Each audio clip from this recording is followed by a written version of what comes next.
What is going on, everybody? Welcome back to Behind the Wheel of me in my 2013 BMW Z4 20i S Drive.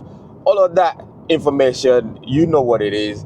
And today we're going to be discussing an important topic, ladies and gentlemen. Yes, this car, I've owned it for 8 years. I know I've said it before.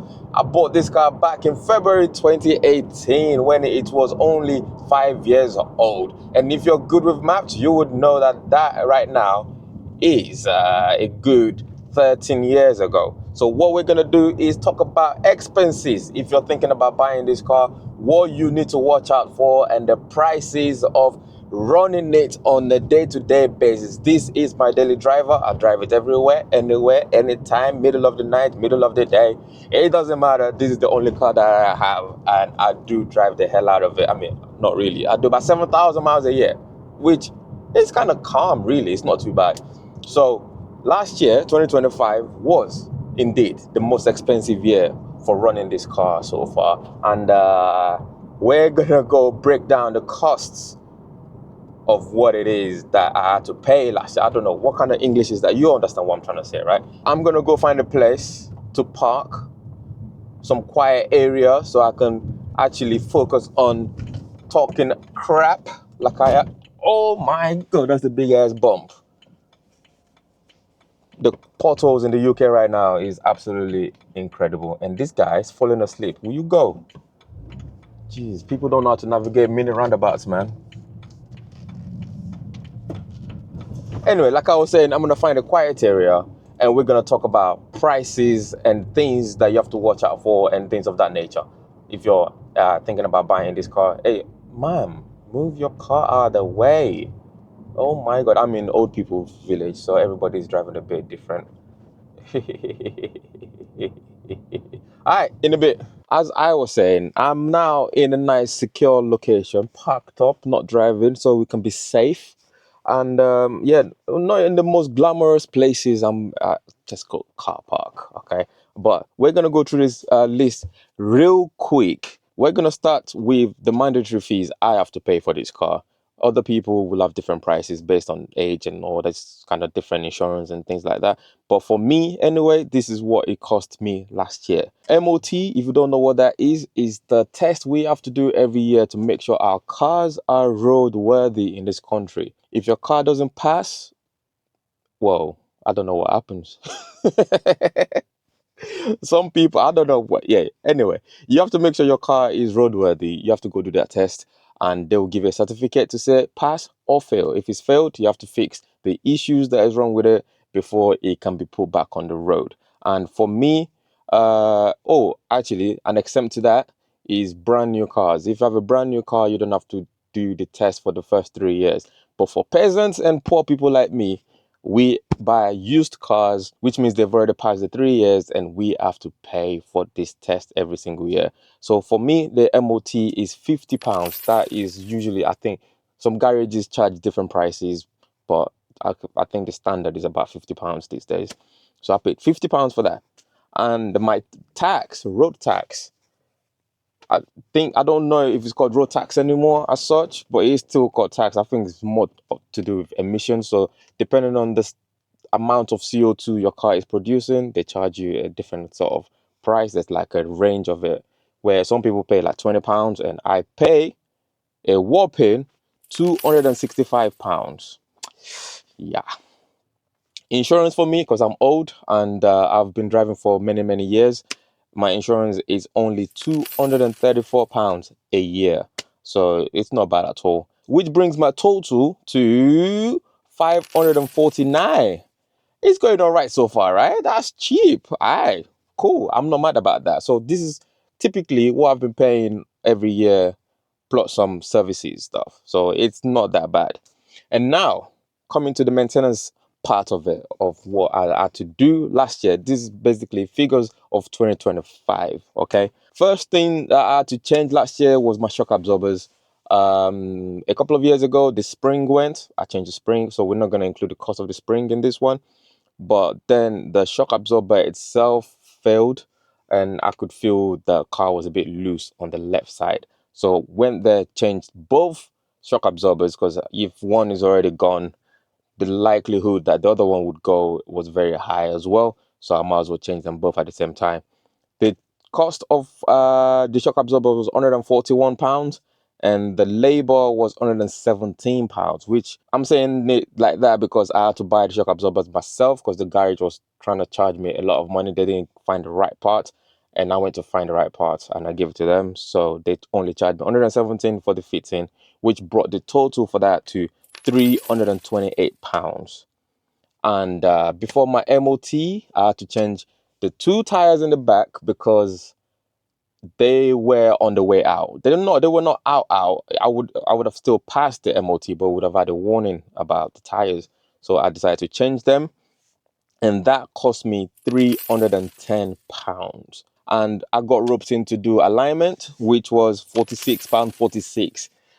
Yeah, I got suckered into that. I can't lie. I did that. All right, the next cost on the list is the full car service.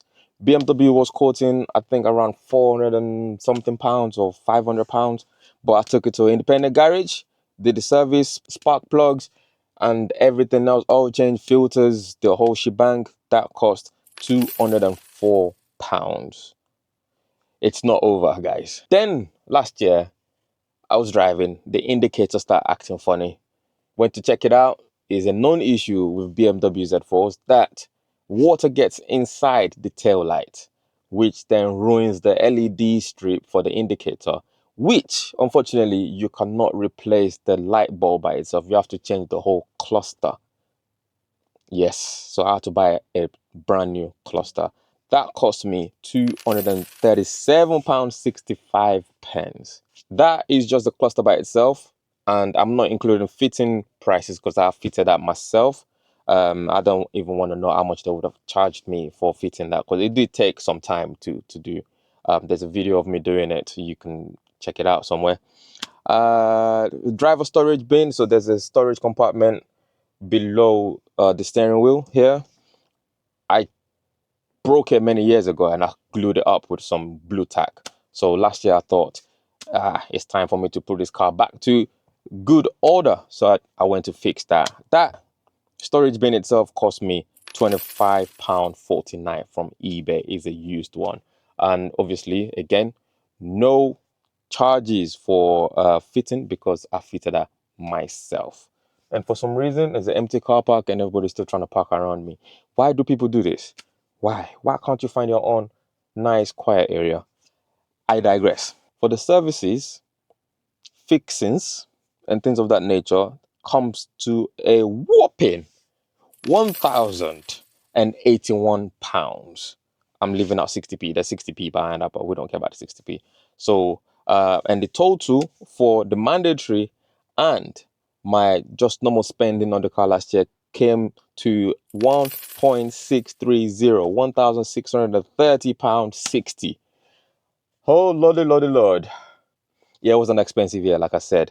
And then petrol, obviously, that's an additional cost. I do 7,000 miles a year, roughly. Sometimes less, sometimes more, but probably less a lot of the time. I work from home mainly, so I just do like my random little jolly driving, and that costs me, on average, monthly, I think I spend about maybe £120 or maybe slightly more, depending on where I go. If I'm traveling, then obviously it's gonna be significantly more than that. So I'm gonna base it on just going to work and back, and maybe some random driving in the city. That is about £120 a month, which comes up to £1,440 a year if I just multiply that by 12. Lazy calculation, I know. So which means the grand total for running this car in 2025 cost me £3,070.60 thereabouts.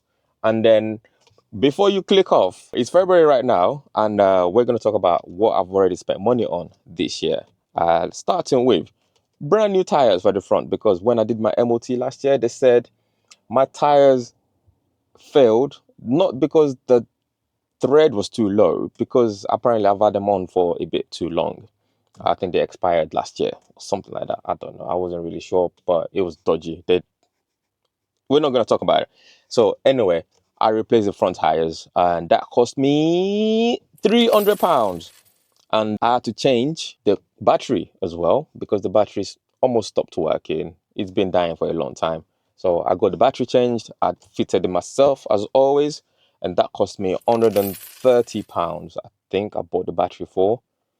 Yeah, £130 for the battery, which means so far this year I've already spent £440, and it's only February. So God help me. Also, what else I've noticed so far is the tail lights and the back, the left, because I changed the right last year. There's water inside the tail light right now. I can see it happening the same way it happened to the right one, which means that is gonna go, and that is gonna cost another £237. And also the back window, I can see water at the bottom of it as well, which means air is coming in somewhere, and it may need replacing, not replacing the windscreen, but like it might need to be resealed. I don't know how much that costs. I've not even tried to figure it out. So far, 2026 is looking very expensive as well, guys. If you were wondering how much it costs, that is the breakdown for you, especially when your car is 13 years old. It's only going to get worse from here, I believe. So, yeah. Thank you for watching this one, ladies and gentlemen. If you find that helpful at all, let me know. Don't forget to drop a comment in the comment section and let me know. Or, yeah.